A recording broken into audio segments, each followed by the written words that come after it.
Niccolo Belandi had ordered executions in 14 cities.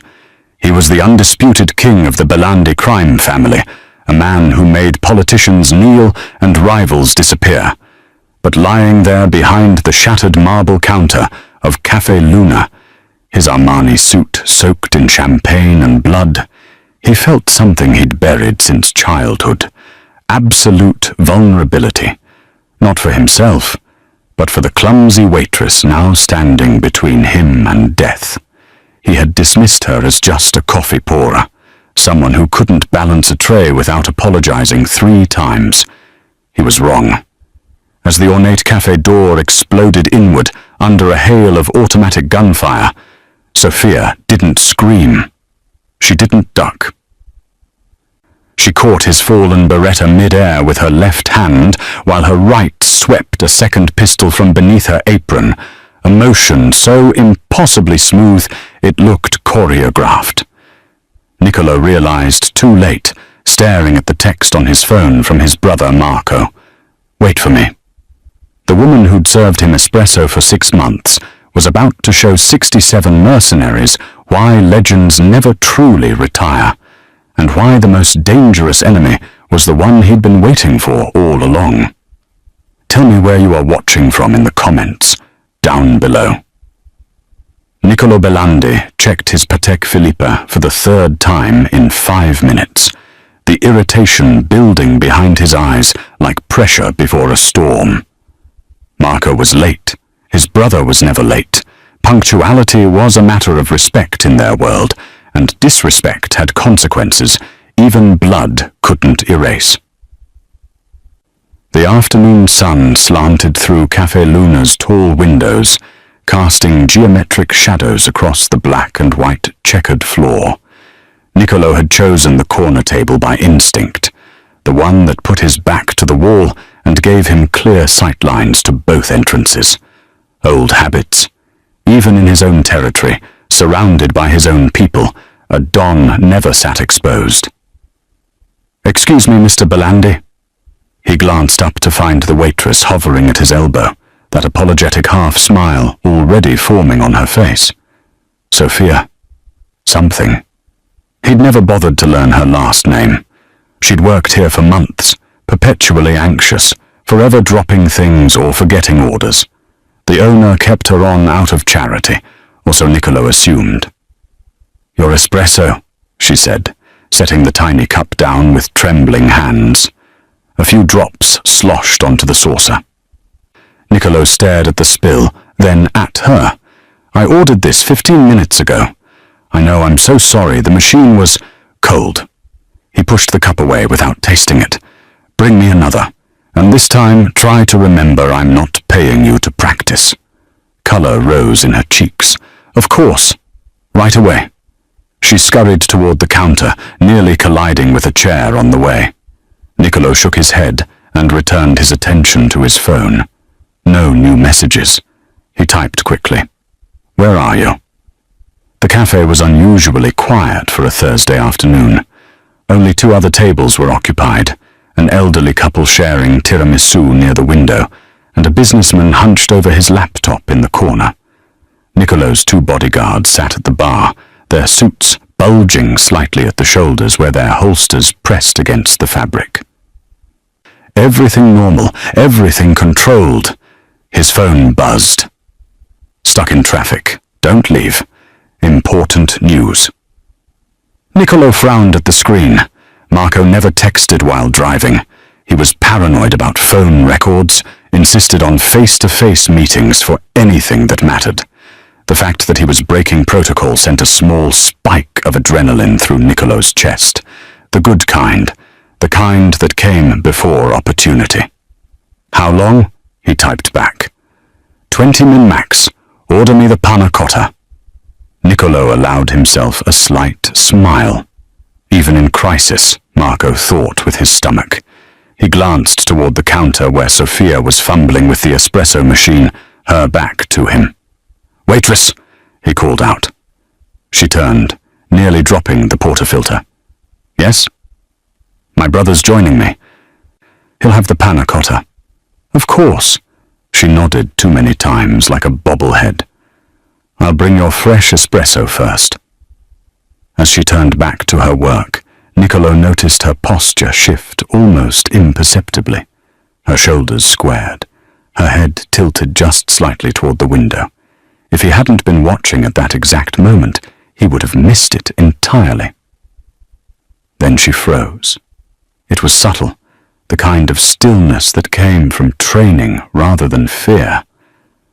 Through the cafe's front window, a white panel van rolled past slowly, too slowly for normal traffic. Niccolo's instincts, honed by 3 decades in the life, prickled at the back of his neck. Sophia's hand drifted to her apron pocket as she tracked the van's movement. Her fingers brushed against something concealed there. A gesture so quick, Niccolo almost convinced himself he'd imagined it. The van disappeared around the corner. She exhaled, a tiny release of tension, and returned to the espresso machine as if nothing had happened. But Niccolo was watching her now with different eyes. The trembling hands were steady as she tamped the grounds. The apologetic slouch had vanished, replaced by an economy of movement that looked almost military. He sat forward slightly, reassessing. The van was probably nothing, a delivery truck, a tourist lost in the neighborhood. But Sophia's reaction bothered him. Waitresses didn't track vehicles, they didn't carry weight in their pockets, they didn't move like... His phone buzzed again. "Marco." "You still there?" "Where else would I be?" Niccolo responded. The white van appeared again, circling back from the opposite direction. This time it slowed even more, practically crawling past the cafe's windows. At the counter, Sophia's head snapped up. Her eyes tracked the van with the focus of a predator, and for just a moment, one fleeting instant, Niccolo saw something in her face that made his blood run cold. Recognition, calculation, and beneath it all, something that looked disturbingly like resignation. She caught him staring, and the mask slammed back into place. The trembling smile returned. She lifted his fresh espresso with both hands, as if afraid she might drop it. But Niccolo Belandi hadn't survived 20 years at the top by ignoring his instincts. Something was very, very wrong. The window behind the elderly couple exploded first. Niccolo's brain registered the sound, a sharp crack like a champagne cork magnified 1,000 times, before his body could process what it meant. The husband's head snapped back in a spray of red mist, his wife's scream cut short as the second bullet punched through her chest. They crumpled together over their half-eaten tiramisu, a grotesque parody of an embrace. At the bar, both of Niccolo's bodyguards reached for their weapons. Neither made it. 2 more cracks, 2 more bodies hitting the floor with the wet thud of dead weight. The businessman in the corner dove under his table, laptop clattering to the tiles. Niccolo sat frozen, his hand hovering over his phone. This wasn't possible. Not here. Not in his territory, his cafe, his... The front door disintegrated under a hail of automatic gunfire. Wood and glass, transforming into 1,000 spinning shards. Through the smoke and debris, Niccolo saw shapes moving. Black tactical gear, assault rifles, professional stance. 6 of them. Maybe 8. His mind tried to count, but the numbers kept slipping away like water through his fingers. He should move. He knew he should move. 20 years of survival instinct screamed at him to run, to fight, to do anything but sit there like prey. But his body refused to obey, paralyzed by a single thought that looped through his consciousness like a broken record. Marco would come. Marco would fix this. Marco always. Something hit him from the side with the force of a linebacker. Niccolo's world tilted violently as he crashed to the floor, the air exploding from his lungs. The marble counter he'd been sitting beside erupted in a shower of white dust as bullets chewed through it. He tried to suck in breath, tried to understand what was happening, but there was weight on top of him. Someone pressing him down, shielding him. Sophia. She rolled off him in one fluid motion and kicked the heavy wooden table onto its side with a force that seemed impossible for someone her size. It slammed down between them and the door with a boom that rivaled the gunfire. Niccolo scrambled behind it on instinct, his back against the overturned marble, his ears ringing. "Stay down," Sophia said. Her voice had changed. No tremor, no apology. It was cold steel wrapped in silk, the kind of voice that expected obedience because it had earned the right. Niccolo watched in stunned disbelief as she reached beneath her apron and produced 2 pistols. Glock 9s, standard issue for people who killed for a living. Her hands moved with mechanical precision. Chamber check, safety off, stance perfect. The trembling waitress had vanished, replaced by something that moved like violence incarnate. The first breacher came through the shattered doorway in a tactical crouch, rifle sweeping the room. Sophia didn't hesitate. She rose above the table edge for a fraction of a second, just long enough to put 2 rounds through his face shield. The man dropped like a puppet with cut strings. His partner tried to track her position, finger already squeezing the trigger. But Sophia was faster. She ducked, pivoted, and fired from a different angle, one shot through the gap between vest and helmet. The breacher's rifle clattered to the floor as he crumpled. "2 down," she muttered, more to herself than to him. The cafe filled with the acrid smell of gunpowder and copper. Outside, Niccolo could hear shouting, commands being barked in clipped syllables, the sound of boots on pavement, engines revving. The remaining attackers were repositioning, preparing for another push. His phone was still in his hand somehow. The screen showed Marco's last message. 20 min max. Sent 12 minutes ago. 8 minutes until his brother arrived with reinforcements. 8 minutes until this nightmare ended. "We need to move," Sophia said, ejecting the magazine from one pistol to check the remaining rounds. "They're flanking." Niccolo found his voice, though it came out rougher than he intended. "Who the fuck are you?" She glanced at him. And for just a moment, something ancient and tired flickered behind her eyes. "Right now? The only reason you're still breathing." A canister bounced through the broken door, trailing white smoke. Flashbang! Sophia grabbed Niccolo's collar and yanked him toward the kitchen entrance as the world turned white and sound became a physical force that slammed into his skull. Through the ringing in his ears and the spots dancing in his vision, Niccolo heard her voice, calm as death. "Move or die, Don Belandi. Your choice." His legs obeyed before his mind caught up, stumbling after the waitress who killed like a demon, his phone still clutched in his hand like a lifeline to the brother who would save him. If he could just survive 8 more minutes. If Marco could just get here in time. If the woman pulling him through hell was really on his side, too many ifs. Not enough answers, and the shooting had only just begun. The kitchen doors swung shut behind them, muffling the chaos in the dining room to a dull roar punctuated by sporadic gunfire. Niccolo's dress shoes skidded on the tile floor, slick with something he didn't want to identify. Sophia released his collar and immediately moved to the industrial stove, her movements precise and purposeful. "What are you?" Niccolo started. "Quiet." She twisted 2 of the gas burner knobs without lighting them, then shoved a metal prep table against the door.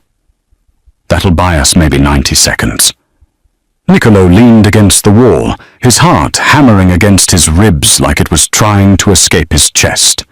His mind kept replaying the last 3 minutes on a loop. The explosions, the bodies, the impossible transformation of a clumsy waitress into a trained killer. None of it made sense. None of it should be possible. He looked at his phone again. 7 minutes since Marco's last text. 7 minutes closer to rescue. "They're Iron Syndicate," Sophia said, checking the magazine of her left pistol. "I saw the patches on their tactical gear." The name hit Niccolo like cold water. The Iron Syndicate. Dmitry Volkov's crew. The Russian outfit that had been pushing into his territory for the last 6 months. So this was it. The war he'd been expecting. Finally here. At least now he knew who to kill. Volkov finally grew a pair, he muttered, pulling his own weapon, a Beretta 92 FS from his shoulder holster. His hands were steadier now, the initial shock giving way to the cold clarity that had kept him alive this long. Sophia moved to the small window above the prep station and peered out at the alley. Her jaw tightened. "There's a problem." "You mean besides the small army trying to kill me? They're using Belandi tactics." She turned to face him, and the look in her eyes made his blood run cold. The breach pattern. 2x2, alternating high-low coverage. The flashbang delay before entry. Even the way they positioned their sniper overwatch. She gestured toward the dining room. "That's not Russian doctrine, Don Belandi. That's your family's playbook." Niccolo felt heat rising in his chest. "You're wrong." "Am I?"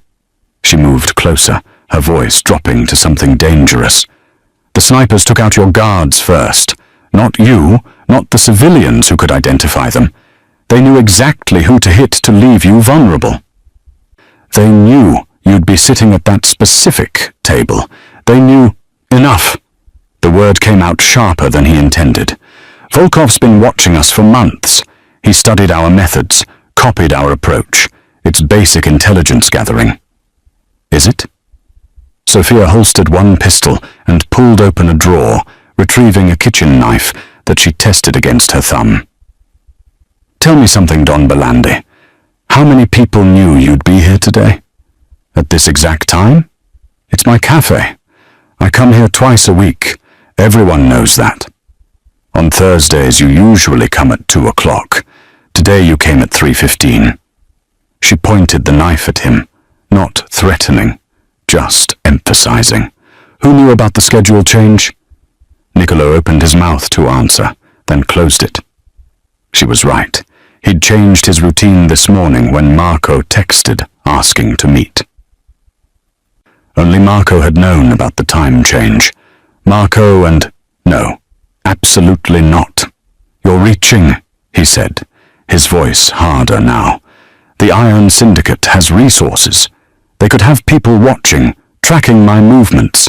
Hell, they probably have someone on my staff feeding them information. But that doesn't mean— Look at their gear." Sophia cut him off, moving back to the window. Steiner optics on the rifles. Cry precision plate carriers. Level 4 ceramic plates. You know what that equipment costs? Volkov's crew uses surplus Russian military gear and knockoff Chinese optics. This? She shook her head. This is top-tier American tactical hardware, the kind your family uses. The prep table blocking the door shuddered as something heavy hit it from the other side. Voices shouted in English, no Russian accents. Niccolo realized with a sinking feeling. Clean American English with the clipped precision of military training. "Volkov's hiring American contractors now," he said, but the word sounded weak even to his own ears. "He's trying to look legitimate, blend in." "Stop lying to yourself." Sophia grabbed his arm, forcing him to meet her eyes. "Someone inside your organization set this up. Someone who knows your security protocols, your schedules, your safe houses. Someone close enough to know exactly how to kill you." Niccolo jerked his arm away. "My family is loyal. We have codes, rules that go back 3 generations. Blood before business, always." "Then explain how they knew about the panic button under your table." She waited, letting that sink in. "I watched you reach for it when the shooting started. You pressed it, didn't you? He had. Muscle memory, trained response, and no one had come. The response time is 2 minutes, Sophia continued relentlessly. Where's your backup, Don Belandi? Where are the soldiers who are supposed to die for you? His phone buzzed. Marco. Almost there. Hang tight. Niccolo held up the screen like a shield. My brother's coming. He'll bring an army, and we'll sort this out. Something flickered across Sophia's face. Pity, maybe, or recognition of a truth she'd already accepted. Then we better keep you alive until he gets here. The kitchen door exploded inward in a shower of splinters and chrome, and the second wave poured through like a flood. If you are still listening, kindly like and subscribe to my channel. Your support means a whole lot to me. Thank you. The first attacker through the door caught Sophia's thrown knife in his throat before he could bring his rifle to bear. The second hesitated for a fraction of a second, fatal in close quarters, and paid for it when she put 3 rounds through the gap in his body armor at the armpit. He went down, gurgling. But there were more behind them. Always more. Sophia grabbed the industrial pot of marinara sauce simmering on the stove and hurled it at the doorway. The heavy pot struck the third man's face shield, scalding red sauce exploding across his gear as he screamed and stumbled backward into his teammates. The momentary chaos bought them seconds. Go!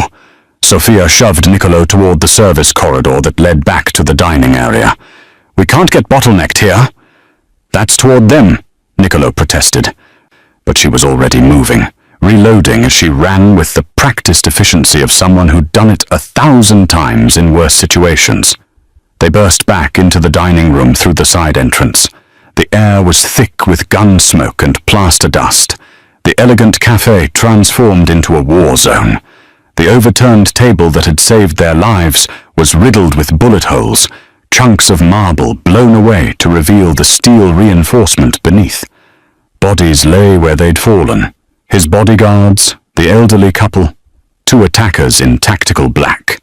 Through the shattered front windows, Niccolo could see more figures moving into position outside. They weren't rushing in anymore.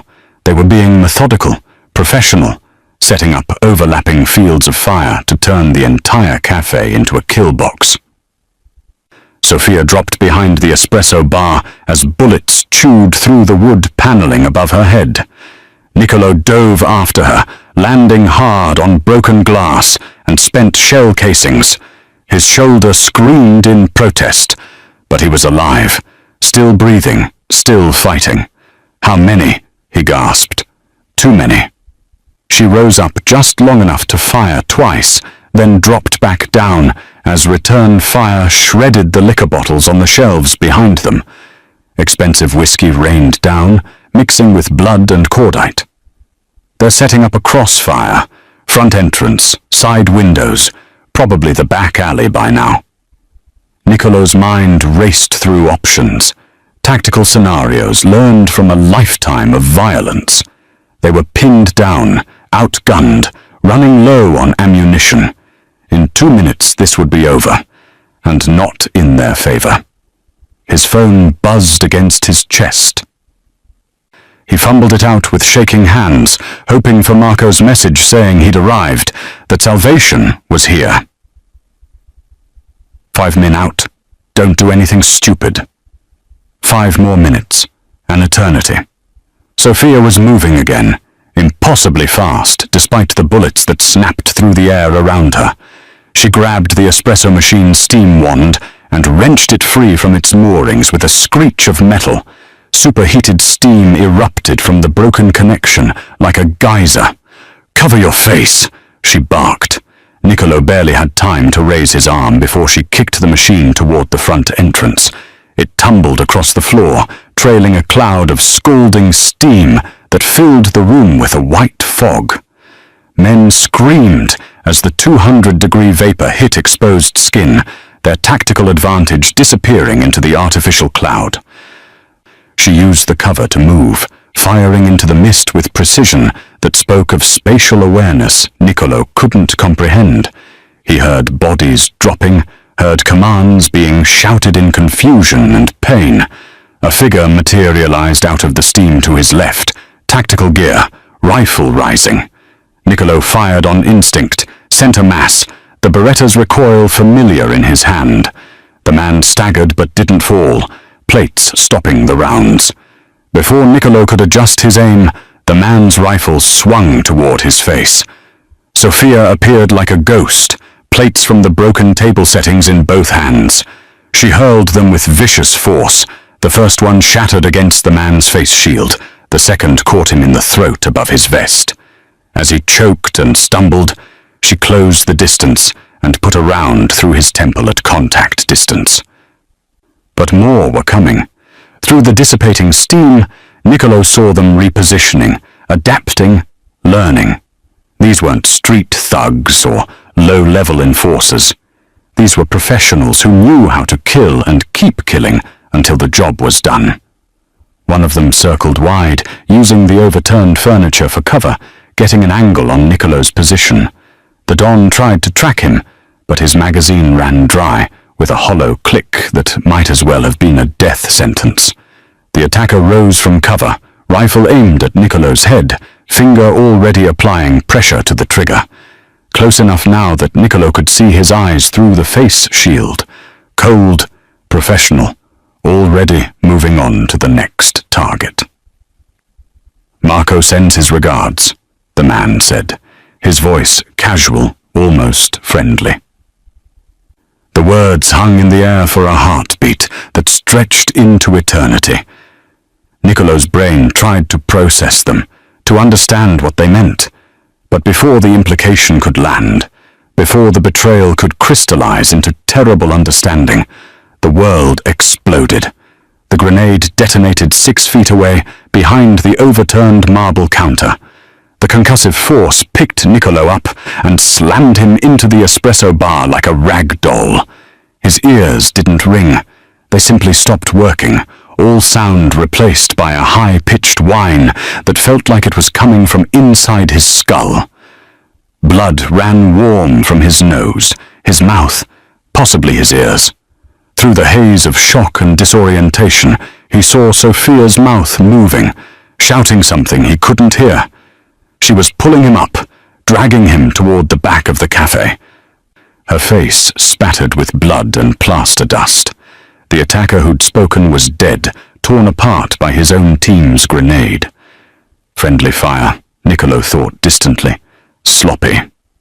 Marco would never approve of such sloppiness. Marco. The name echoed in his fractured consciousness, but the context was gone, blown away by the explosion that had stolen his hearing and nearly his life. Something important about Marco, something the dead man had said. But the words were lost, buried under the whine of tinnitus and the drum of his own heartbeat, and all Niccolo could do was stumble after the killer waitress who kept saving his life while his brother raced to do the same. 4 more minutes, just 4 more minutes, and Marco would make everything right. The entrance to the tunnels was hidden behind the wine rack in the storage room, a relic from the 1920s when Café Luna had been a speakeasy and the Belandi family had been smugglers rather than kings. Sophia found it with the certainty of someone who'd already scouted every escape route, shoving aside dusty bottles of Chianti to reveal the iron door set into the brick. Niccolo's hearing was starting to return in patches, the whine fading to a dull roar, punctuated by the muffled sound of his own breathing. He could hear gunfire behind them, closer now, the attackers regrouping for another push. His mouth tasted like copper, and his head felt like it had been used as a church bell. But he was alive. Sophia wrenched the door open, revealing a shaft of darkness that dropped into the earth. A rusted ladder descended into shadows that seemed to swallow the dim light from the storage room. The air that rose from below smelled of damp stone and decades of neglect. "Down," she commanded, already holstering one pistol to free her hand for the ladder. Niccolo followed, his dress shoes slipping on rungs slick with condensation. The descent felt endless, each step taking him deeper into the earth, further from the light and air, and the world above where his brother was coming to save him. His phone was still clutched in his other hand, the screen showing no signal this far underground. They reached the bottom, a brick-lined tunnel that stretched in both directions, maybe 6 feet high and just wide enough for 2 people to walk abreast.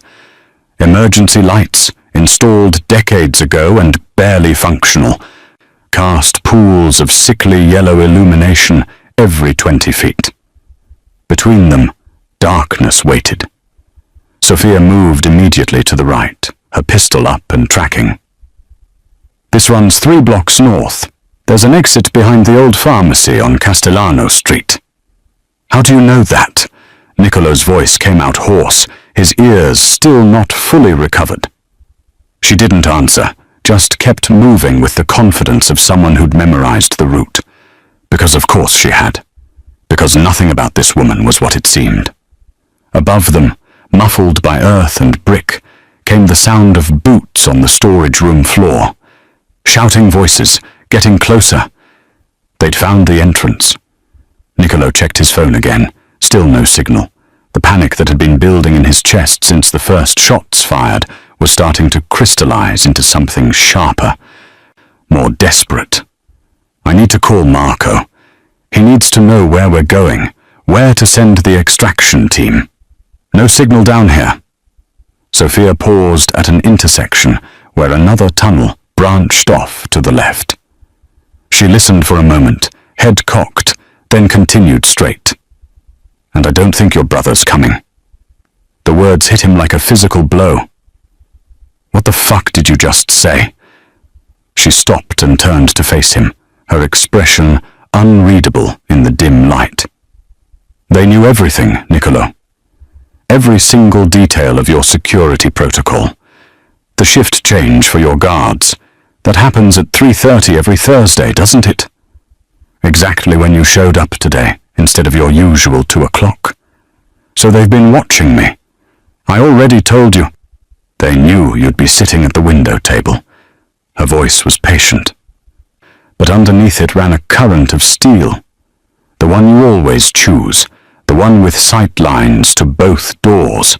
They had a sniper positioned with a perfect angle on that specific table before you even walked in. Niccolo's jaw clenched. "I always sit there. Anyone watching would know. The panic button under your table." She took a step closer, invading his space. "The one you pressed when the shooting started. How many people know about that button, Don Belandi? How many people know it connects directly to your emergency response team? And how many people would know exactly how to make sure that team never received the signal?" His hand tightened on his phone, knuckles white. "You're wrong." "Am I?" She pulled something from her pocket, a patch torn from one of the dead attackers' uniforms. The Iron Syndicate logo was clearly visible. Machine embroidered onto black fabric. She flipped it over. On the reverse side, nearly invisible unless you knew to look, was a second marking. The Belandi family crest.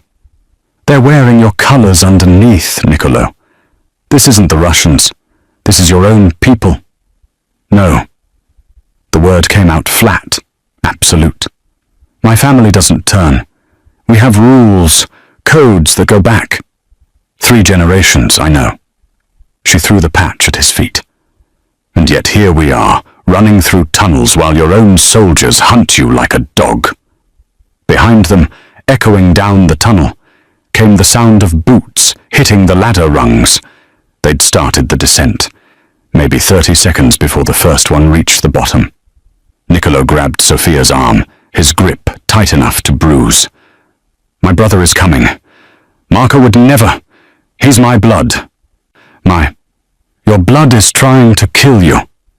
She wrenched her arm free. "Wake up, Don Belandi. Why do you think they haven't just blown up the whole building? Why take the risk of a room-to-room assault when they could just level the place, because someone wants to make sure you die. Someone who needs to confirm the kill personally. You don't know what you're talking about, but even as he said it, doubt was creeping in like poison. The tactical precision, the inside knowledge, the way everything had been perfectly calibrated to trap him, and Marco's texts, keeping him in place, telling him not to leave, buying time for... No, he wouldn't let her plant this seed, couldn't let her turn him against the one person in the world he trusted absolutely. His phone buzzed, one bar of signal, flickering. A new message loaded. Where are you? Can't find you in the cafe. Give me your position. Relief flooded through him, washing away the doubt. He's here. Marco's here. He started typing a response, his fingers shaking. He'll send people down here, extract us, and then we'll find out who really set this up. Sophia grabbed his wrist before he could hit send. Don't! Get off me. If you tell him where we are, we're dead in 5 minutes. He's my brother! The shout echoed down the tunnel, too loud, giving away their position. Niccolo didn't care anymore. His family. Family doesn't... The first flashlight beam cut through the darkness behind them, illuminating the tunnel they'd just left. A voice called out, professional and calm. Movement ahead. 2 targets. Advancing. Sophia released his wrist and started running, her footsteps echoing off the brick. Niccolo stood there for 1 more second, his thumb hovering over the send button, Marco's message glowing on the screen. Where are you? The flashlight beam swept closer, the sound of safeties being clicked off, weapons being raised. Niccolo deleted the message and ran after the woman who thought his brother wanted him dead, into the darkness that seemed to have no end. They emerged from the tunnels behind a condemned tenement building 3 blocks from the cafe, gasping in the cold air like drowning men breaking the surface. Niccolo's lungs burned, his legs trembled from the sprint through the underground maze, and his ears still rang with the echo of gunfire that had chased them through the darkness. Behind them, the pursuit had fallen silent. Either they'd lost the attackers in the labyrinth of Prohibition-era passages, or the hunters were regrouping, coordinating, waiting for their prey to surface so they could finish the job properly. Sophia scanned the alley with professional paranoia, her pistol tracking potential threats that Niccolo couldn't see. We need to keep moving. Find a safe house. Go to ground until... No. Niccolo pulled out his phone, relief flooding through him as full bars appeared on the screen. No more running. He scrolled through his contacts, bypassing the main numbers, all of them potentially compromised if Sophia was right about an insider. But there was one number Marco had given him years ago, a burner phone for emergencies only, never to be used unless everything else had failed. If this wasn't an emergency, nothing was. He dialed. It rang once, twice, 3 times. Each ring felt like an eternity. Then, Nico! Marco's voice came through, frantic, breathless. Jesus Christ, Nico, where are you? I've been trying to reach you. The cafe, there are bodies everywhere. Your guards are dead, I thought. The fear in his brother's voice cut through Niccolo like a knife. This was Marco, his baby brother, the one he'd protected from their father's rages, the one he'd trained to take over when the time came. The emotion in that voice was real. It had to be real. I'm alive, Niccolo said, his own voice rough. I'm out, Thank God. A shuddering exhale. I just got here 5 minutes ago. The whole block is chaos. Emergency services. Police. Nico, who did this? Was it Volkov? The Russians? I don't know. Niccolo glanced at Sophia, who was watching him with an expression that might have been pity. Maybe. It doesn't matter right now. I need extraction. Already on it. Marco's voice shifted, becoming harder, more controlled, the tone of a commander taking charge. "I've got a helicopter inbound. Where are you exactly?" Niccolo hesitated, Sophia's warnings echoing in his mind. Then he pushed them aside. This was Marco. "Castellano Street, behind the old Moretti building." Okay. The sound of Marco breathing, thinking. "That's 3 blocks from the cafe. Listen to me carefully. The streets aren't safe. I've got reports of hostiles still in the area, hunting. You need to get to high ground, where we can extract you clean." "Where?" "The Residenza building, 5 blocks east of your position." "You know it?" Niccolo did. An old residential tower his family owned, mostly empty now, scheduled for demolition next month. "Yeah. Get to the west rooftop. My chopper will be there in 12 minutes. Can you make it?" 12 minutes. 5 blocks through hostile territory to a building with no power and probably no working elevators. But it was an exit, a way out of this nightmare, and it was coming from the one person Niccolo trusted with his life. "I'll make it," he said. "Nico!"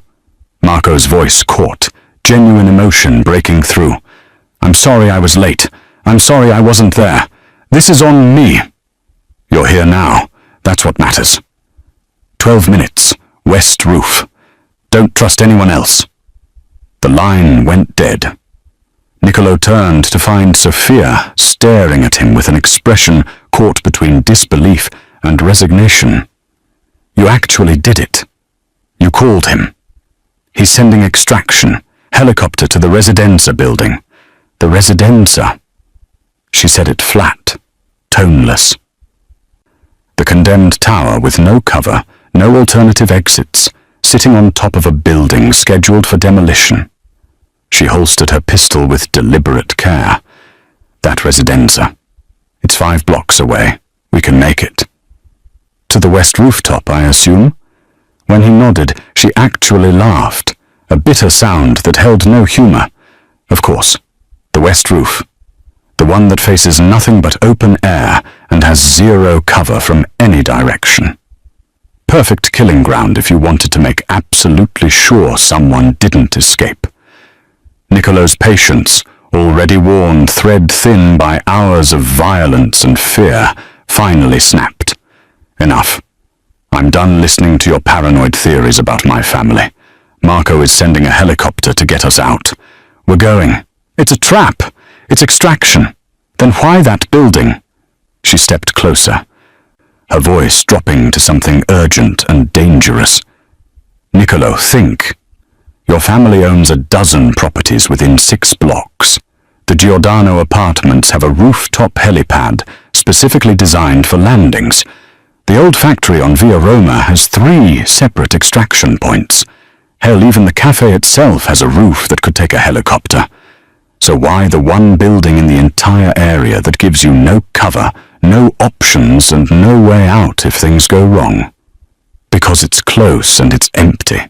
No civilians to get caught in crossfire if those bastards are still hunting. Or because it's the perfect place to finish what they started." She grabbed his jacket, forcing him to meet her eyes. "The west roof is completely exposed. Sight lines from every surrounding building. If you go up there, you're a target in the center of a shooting gallery. 1 sniper, 1 RPG, hell, 1 good rifleman, and you're done." Niccolo shoved her hand away, anger and fear and exhaustion coalescing into something hot and sharp in his chest. "My brother is not trying to kill me.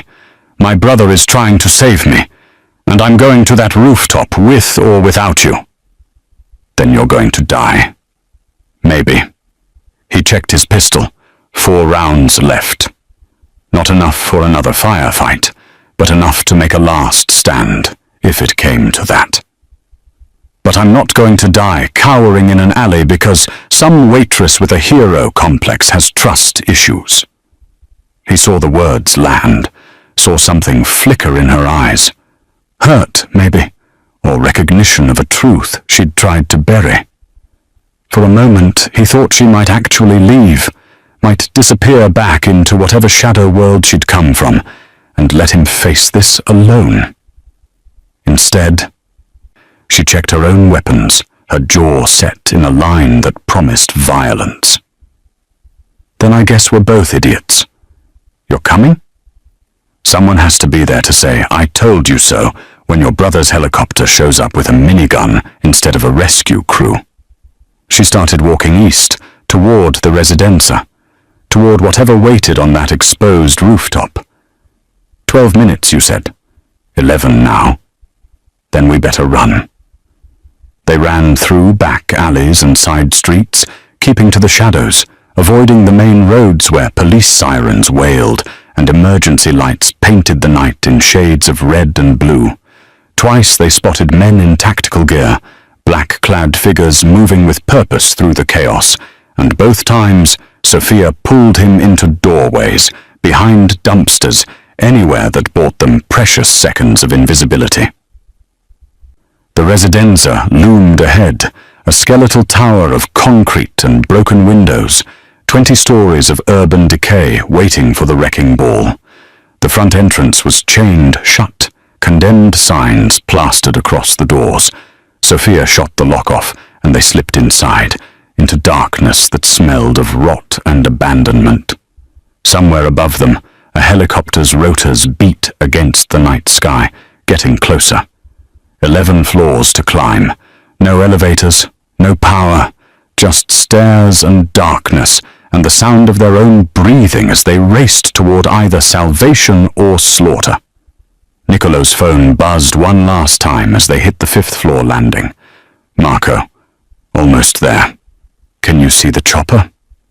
He looked at Sophia, her face streaked with sweat and gun smoke, her eyes holding a warning he refused to acknowledge. Then he typed back, "On our way up now," and kept climbing toward the light. The rooftop door burst open, and Nicolo stumbled out into the night air, his lungs screaming from 11 flights of stairs climbed at a dead sprint. The west roof of the residenza stretched before them, a flat expanse of cracked concrete and gravel, dotted with rusted air conditioning units and the skeletal remains of a water tower. The city sprawled beyond the edge, lights glittering like scattered diamonds.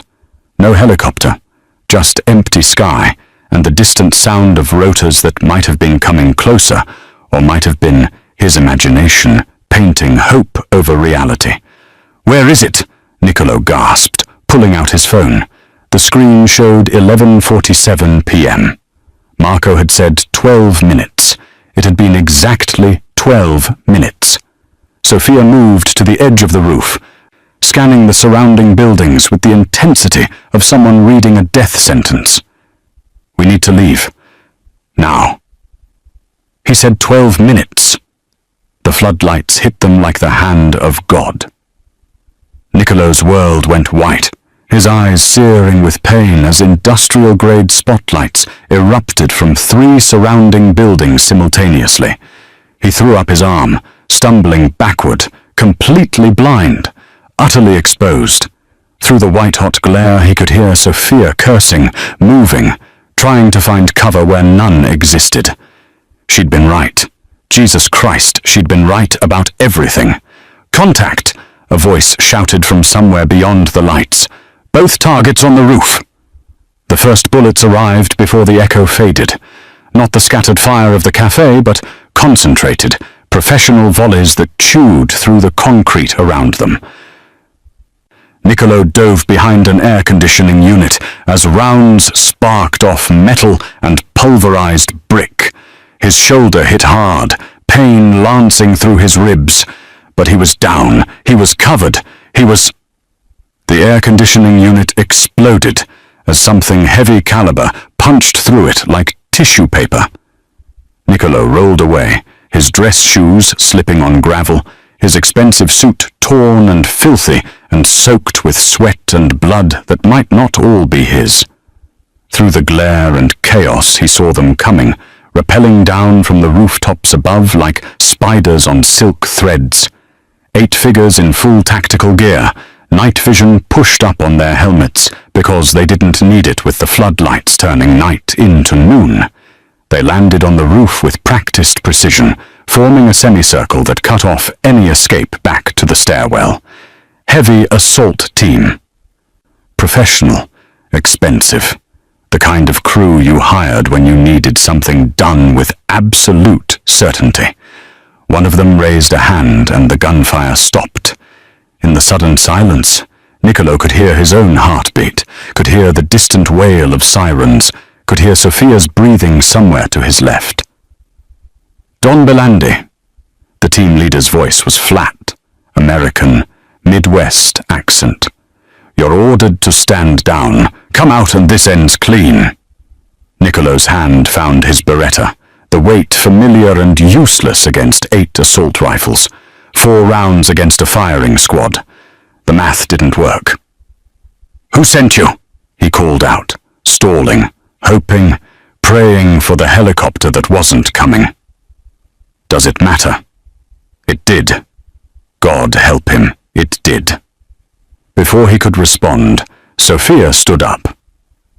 She rose from behind the water tower base like death personified, and for the first time since this nightmare began, Niccolo saw what she'd been holding back.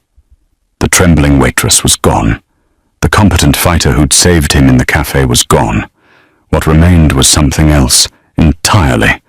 Something that moved with the absolute confidence of a weapon that had never known doubt. Get down! The team leader shouted. Sophia smiled. She moved. The first man died before his brain could process movement into threat. Sophia closed the 15 feet between them in a heartbeat, her pistol coming up in a draw so fast it looked like the weapon had materialized in her hand. One shot, angled up under his helmet, through the soft palate into the brain. He dropped like a marionette with cut strings. She used his falling body as cover, pivoting behind it as his teammates opened fire. Rounds meant for her tore through their dead comrade instead. In that half-second of confusion, she killed 2 more. Precise double taps that found the gaps in their armor with impossible accuracy. The team scattered, training overriding shock, but she was already moving again. She grabbed a frag grenade from the dead man's vest, pulled the pin, and hurled it, not at the soldiers but at one of the floodlights. The explosion took out the light and plunged a third of the roof into blessed darkness. She disappeared into it like smoke. Niccolo watched in horrified fascination as the widow went to work. She used the shadows and the strobing muzzle flashes as camouflage, appearing behind men who thought they had her position, putting bullets in backs of heads and sides of necks, anywhere the armor was weak. When her pistols ran dry, she took a rifle from a corpse and used it with the same casual mastery. One of them got smart, grabbed a flashlight, swept it across the darkened section of roof. The beam caught Sophia mid-stride. He fired, a clean shot that should have ended her.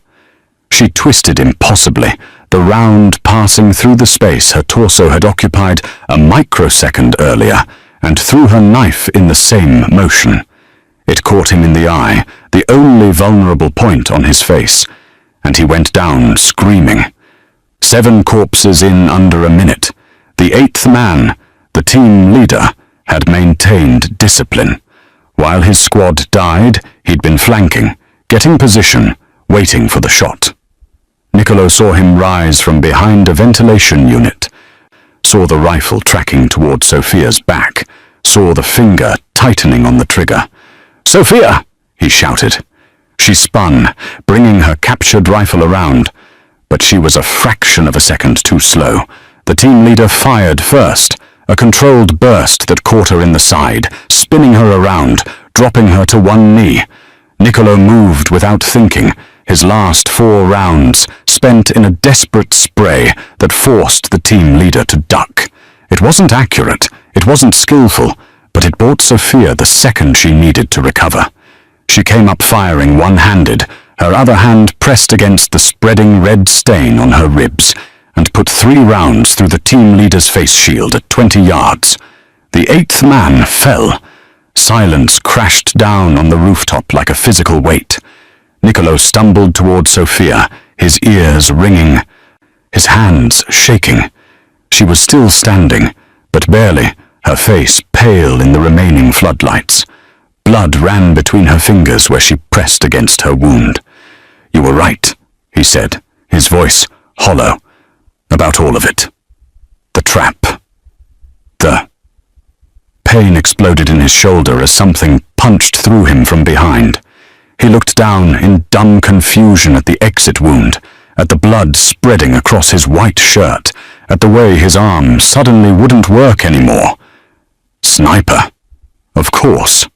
There was always one more. He fell to his knees as his legs forgot how to hold him.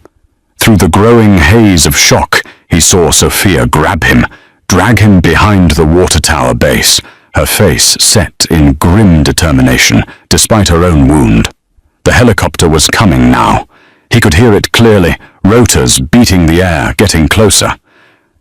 But it wasn't coming to save him. It had never been coming to save him. His phone lay on the gravel where he'd dropped it. The screen was shattered, but still glowing. One new message from Marco, sent 30 seconds ago. Is he dead yet? And finally, after hours of denial and desperate hope, Niccolo Belandi understood the truth that Sophia had been trying to tell him all along. His brother had sent him to die. The helicopter touched down on the far side of the roof, rotors still spinning, kicking up clouds of dust and debris that swirled through the floodlights like ghosts. The side door slid open, and men poured out. More tactical gear, more rifles, more death wrapped in professional efficiency. But these ones didn't immediately open fire. They formed a perimeter. Weapons trained on the water tower, where Niccolo bled, and Sophia held pressure on both their wounds with hands that were running out of time. Then, a figure stepped out of the helicopter. Even through the pain and shock, and the growing cold that was spreading from Niccolo's shoulder through his entire body, he recognized the silhouette. The walk, confident and unhurried. The way he held his shoulders, the set of his head. 27 years of knowing someone, of loving them, of trusting them with everything you had. You didn't forget those details, even when your world was ending. Marco Belandi walked across the rooftop like he was strolling through a garden, his $5,000 suit immaculate, not a hair out of place. He stopped 10 feet from the water tower, surveyed the carnage. 8 dead elite operators. Blood pooling on concrete. 2 people who should have been corpses by now still breathing. He started clapping, slow, deliberate applause that echoed across the rooftop, mocking in its casual appreciation. "Brava," Marco said, his eyes on Sophia. "I have to admit, I didn't believe the reports. The widow, they called you. Ghost of Chechnya, the angel of Grozny, the woman who killed 17 Bratva enforcers in a Moscow hotel and walked out without a scratch." He gestured at the bodies. "But this is art." Sophia said nothing, just kept pressure on Niccolo's wound while her own blood soaked through her shirt. Her pistol lay 3 feet away where she'd dropped it, empty. The rifle she'd taken was somewhere in the darkness, lost when the sniper's round had found her. Niccolo tried to speak, but his throat was full of something thick and copper-tasting. He coughed, spat blood, tried again. "Why?" Marco's smile faded. He walked closer, flanked by 4 guards whose weapons never wavered from their targets. He crouched down so he could look his brother in the eye, close enough that Niccolo could see the resemblance. The same jaw, the same dark eyes, the same blood flowing through veins that had once meant everything. "Why?" Marco repeated the word like it was a curious specimen he was examining. "Because you were killing us, Nico. Not with bullets or bombs, but with your precious codes and rules and honor." He said the last word like it was a disease. "Do you know what the younger families call us? The dinosaurs, the relics, the old men clinging to a world that doesn't exist anymore. We're the strongest family in the city," Niccolo managed, each word costing him blood. "We were." Past tense. Marco stood, began to pace. "While you were holding Sunday dinners and refusing to work with the Colombians because they lack honor, the Volkovs tripled their territory. While you were enforcing your no-drugs policy, the Triads made 20 million in fentanyl in 6 months. While you were playing Don Corleone, the world moved on without us. So you hired the Iron Syndicate." Sophia's voice was steady, despite the blood loss. "Used them as cover. The Iron Syndicate is me." Marco turned to her, something like respect in his eyes. "I've been building it for 2 years.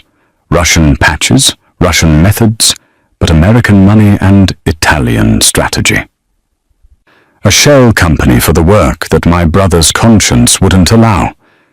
He looked back at Niccolo. "I gave you chances. I brought proposals, new revenue streams, partnerships that would have made us untouchable. And every time you said no. Too risky. Too dirty. Not our way. Those ways kept us alive for 3 generations, Niccolo said. Those ways made us weak." Marco's voice hardened. "The new families don't respect honor, Nico. They respect power, money, results. And they were starting to wonder if the Bellandis were worth fearing anymore." He spread his hands. "So I had to show them. Had to prove that we could be ruthless when needed. Had to kill your own brother." The words tasted like ash in Niccolo's mouth. "Had to remove an obstacle." Marco's face showed no remorse, no hesitation. "You would have fought me every step, turned the old guard against me, split the family, started a war that would have destroyed everything our grandfather built. This way is cleaner. Tragic, yes. Beloved Don killed by Russian mercenaries along with his mysterious bodyguard. I step in, consolidate power, unite the family against a common enemy. By next month, I'll have absorbed Volkov's territory and doubled our revenue streams. You planned all of it."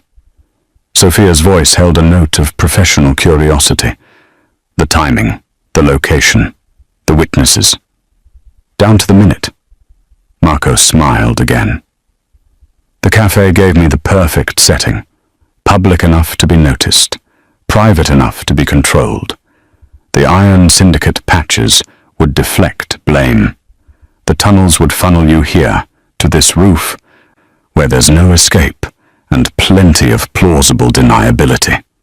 A desperate last stand against overwhelming odds." He gestured at the bodies. "Though I'll admit, you made it more expensive than I planned.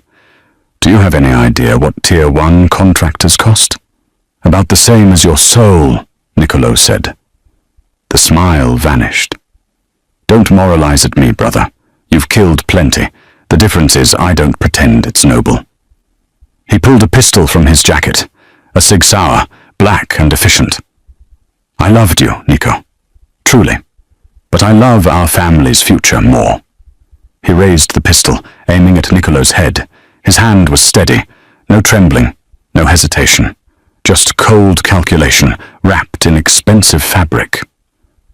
"Any last words?" Niccolo looked at his brother, the baby he'd protected from their father's fists, the boy he'd taught to throw a punch, the man he'd groomed to inherit everything, and felt something break inside him that would never heal. "Yeah," he said. "You missed one thing in your perfect plan." Marco's finger tightened on the trigger. "What's that?" "You hired the wrong waitress." Sophia moved. She'd been faking the extent of her injury, keeping one hand free, waiting for Marco to get close enough and arrogant enough to make a mistake. Her hand shot out, and grabbed a handful of gravel, hurling it at the nearest guard's face. As he flinched, she rolled forward, impossibly fast for someone who should have been dying, and came up with the guard's sidearm. The rooftop erupted into chaos. Sophia fired twice, one guard down, another clutching his throat. Marco dove for cover, shouting orders, his perfect plan dissolving into gunfire and screaming. His remaining guards opened up, their rifles tearing chunks out of the water tower, but Sophia was moving again, using Niccolo's body as partial cover while she engaged with surgical precision. Through the pain and the noise and the growing darkness at the edges of his vision, Niccolo watched his brother scramble toward the helicopter, watched the widow cut down men who were supposed to be the best, watched his family destroy itself on a rooftop under the indifferent stars. His hand found his discarded beretta, forgotten in the chaos. Empty, useless, but his fingers closed around it anyway. One of Marco's guards noticed, started to swing his rifle toward Niccolo. Sophia put 2 rounds through his chest. Then the slide locked back on her pistol. Empty. She was out. Marco saw it too. He stopped running, turned, raised his Sig Sauer with both hands, and proper stance, just like Niccolo had taught him when he was 16 years old. "I really am sorry," Marco said, and fired. The round that should have killed Sophia never found its mark. She threw herself sideways as Marco fired, but that wasn't what saved her. What saved her was the fireball that erupted from the café 3 blocks away, a massive explosion that lit up the night sky like a second sun, and shook the Residenza building hard enough to knock everyone off balance. Marco stumbled, his shot going wide. His guards turned instinctively toward the explosion, training overriding orders for just a fraction of a second. Sophia had already moved past them. She'd palmed something from one of the dead operator's vests, a flashbang, and now she triggered it with her thumb and lobbed it underhand into the cluster of guards. The roof strobed white, the crack of it hitting like a physical wall. Men screamed, dropped weapons, clutched at faces and eyes. Through the chaos and the afterglow of the cafe explosion, Sophia became a ghost. She moved through the disoriented guards with brutal efficiency, taking weapons from nerveless fingers and using them at point-blank range. No wasted motion, no hesitation, just violence distilled to its purest form. Marco fired blindly in her direction, backing toward the helicopter. 2 rounds, 3, the muzzle flash illuminating his face in strobes, fear and rage, and the dawning realization that his perfect plan had become his perfect nightmare. Niccolo tried to stand, his legs screaming protest, his shoulder a supernova of agony. The world tilted and blurred, but he forced himself up, forced his body to obey, because if he didn't move now, if he didn't act, Marco would escape. And everything, all the death, all the betrayal, all the blood, would mean nothing. Marco saw him coming. His eyes widened, pistol swinging around, but Niccolo was already diving forward.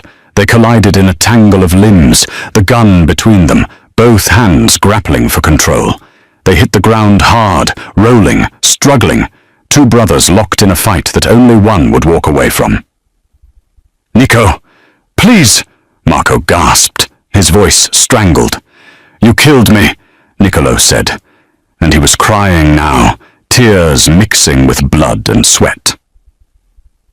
"You killed me the moment you made that first call."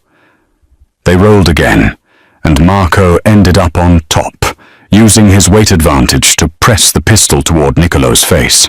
The muzzle was inches away, coming closer. Marco's face above him twisted with effort and something that might have been grief. "I'm sorry," Marco whispered. "I'm so sorry, but I can't stop now. It's too late." "I know," Niccolo said. He brought his knee up hard into Marco's groin, a street-fighting move their father had taught them both, the kind of thing a Don would never use in a proper fight. Marco's grip loosened for just an instant, his face contorting, and Niccolo wrenched the pistol free. They stared at each other. Brothers, blood, everything that should have meant something and didn't anymore.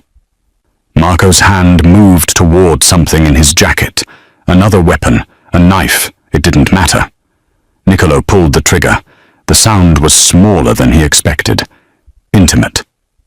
Just for them. Marco's eyes widened, then softened. He tried to speak, but blood came instead of words. He slumped forward, his weight pressing down on Niccolo, and for a moment it was like when they were children and Marco would climb into his bed during thunderstorms, trusting his big brother to keep him safe from the world. Niccolo held him as he died. Behind them, the last guard fell to Sophia's borrowed rifle. The shooting stopped. The helicopter's engine continued its rhythmic beating, rotors spinning uselessly, going nowhere. Sophia appeared in Niccolo's fading vision. Her face pale from blood loss, but her hands steady as she rolled Marco's body aside and applied pressure to Niccolo's shoulder with professional detachment. "Stay with me," she commanded. "You don't get to die after I went to all this trouble." "The explosion," Niccolo managed. "The café. Gas main I rigged in the kitchen before we left. Remote detonator. Figured we might need a distraction." She pulled off her belt, fashioned a tourniquet with quick, practiced movements. "Your family's insurance will cover it." "My family," Niccolo said, and laughed, a wet, painful sound. "Don't have much of that left." "No," she agreed. "You don't." Sirens were wailing now, getting closer. Emergency services, police, probably federal agents too, given the level of carnage spread across 6 city blocks. The cavalry arriving too late, as always. "Shift's over, boss," Sophia said, and there was something almost gentle in her voice. "Time for both of us to clock out." She pressed something into his hand, a phone, not his own. "Speed dial 1 goes to your underboss, Tommaso. He's clean, wasn't part of Marco's play. He'll get you to a hospital and handle the cleanup." "What about you?" But she was already standing, already moving toward the roof access door, fading into shadows like she'd never been there at all. "Wait," Niccolo called. "I don't even know your real name." She paused at the doorway, silhouetted against the distant glow of the burning café. "Neither do I anymore," she said, and was gone. 3 weeks later, Niccolo Belandi stood in an Italian cemetery under grey skies and watched them lower his brother into the ground.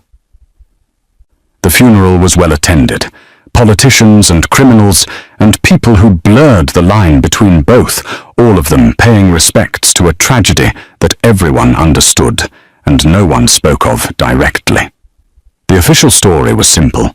Marco Belandi, promising underboss, had been killed during a Russian syndicate attack on his brother, a hero who died protecting his Don. There would be a statue, eventually, something tasteful in the old neighborhood. Niccolo's shoulder ached despite the painkillers, despite the surgery and the physical therapy, and the doctor's assurances that he'd been lucky. He didn't feel lucky. He felt hollow, like something essential had been carved out and would never grow back. He was the undisputed Don now. No rivals, no questions, no challenges to his authority. The other families had sent flowers and condolences, had sworn renewed loyalty, had promised support against the Russian threat that Marco had invented and then become. King of everything, ruler of nothing that mattered. The service ended. People filed past with murmured condolences that meant nothing. Tommaso stayed close, a loyal shadow, already handling the transition of power with the efficiency that would make him a good underboss if Niccolo could ever bring himself to trust anyone again.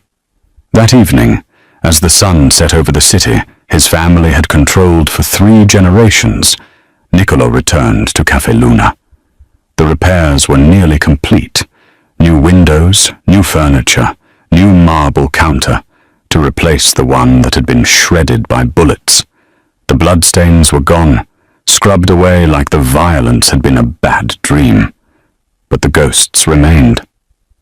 Niccolo could still see the elderly couple at their table, could still hear the first shot, could still feel Sofia tackling him to safety.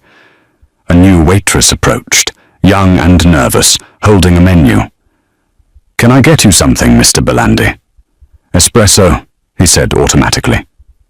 "And—" he hesitated. "Was there another waitress here before? Sofia?" The girl shook her head. "I just started last week, but someone left this for you." She pulled an envelope from her apron, plain white paper, with his name written in neat script. "The owner said to give it to you if you came back." Niccolo opened it with hands that had killed his brother, hands that would never be clean again. The note inside was brief. "No charge for the extra protection. But I'm keeping the tips." Below that, in smaller script, the old man behind the counter at Morelli's Deli. "Antonio, he's one of Marco's. Tommaso's clean, but watch your back. You're not very good at it." P.S. The espresso really was terrible. You were right to complain. Niccolo read it twice, then a third time, then carefully folded it and put it in his pocket next to his heart. The waitress had returned with his coffee, setting it down with both hands, nervous that she might spill it. "Thank you," he said, and meant it. He sat in the corner booth, not his usual table, he'd never sit there again, and sipped the mediocre espresso while the city moved on outside the windows. The widow was gone, vanished back into whatever shadows had birthed her. She'd saved his life and asked for nothing. Had disappeared before he could offer her money or power or any of the things that people usually wanted from a don. She'd wanted her tips. He almost smiled. Tommaso appeared in the doorway, phone in hand. "Boss, we need you. The Russians are requesting a sit-down, and the feds are asking questions about the weapons we recovered from—" "I'll be there," Niccolo said. 5 more minutes." Tommaso nodded and disappeared, leaving him alone with his ghosts and his coffee, and the weight of a crown he'd never wanted, but would wear anyway, because it was his now. Bought and paid for in blood. He raised his cup in a silent toast. To his brother, to his family, to the waitress who'd been so much more. To survival, however hollow it tasted. Outside, somewhere in the city, a woman with a dozen names and a lifetime of ghosts walked away from the Belandi family and their wars, her shift finally over, her debt finally paid. She didn't look back. Neither did he. The espresso was cold by the time he finished it, but Niccolo Belandi drank it anyway. It seemed appropriate somehow, an ending that tasted like ashes. The price of blind loyalty. In the world of power and family, Niccolo Belandi learned the hardest lesson of all. Loyalty without discernment is not virtue, it's vulnerability. His unwavering trust in blood made him blind to the dagger aimed at his back, while a stranger he'd dismissed and disrespected became his only true ally. The story reminds us that respect should be earned by actions, not assumed by titles or relations. Niccolo treated Sofia poorly because of her position, never seeing the warrior beneath the apron. Meanwhile, he elevated Marco beyond scrutiny because of shared DNA, never seeing the ambition that had rotted into betrayal. True strength isn't found in blind faith or unquestioning loyalty. It's in the wisdom to recognize character over convenience, to value competence over comfort, and to understand that the most dangerous enemies often wear the most familiar faces. Marco's downfall wasn't just his ambition, it was his belief that ruthlessness without honor could build something lasting. He forgot that empires built on betrayal inevitably crumble, because if you'll betray family, you'll betray anyone. And eventually, everyone knows it. Sophia, the widow, understood something both brothers had forgotten. Some debts transcend money and power. She asked for nothing but her tips, fought for nothing but her principles, and disappeared into legend because she knew the difference between a job and an identity, between surviving and living. The cafe was rebuilt. The bodies were buried. The throne remained. But Niccolo sits alone now, a king who learned too late that the crown means nothing if you lose your soul earning it. What would you have done in Niccolo's position? Could you have pulled the trigger on your own brother? Drop your thoughts in the comments below. And if this story kept you on the edge of your seat, smash that like button and subscribe for more intense action thrillers that'll make you question who you can really trust. Your next story is waiting. Don't miss it.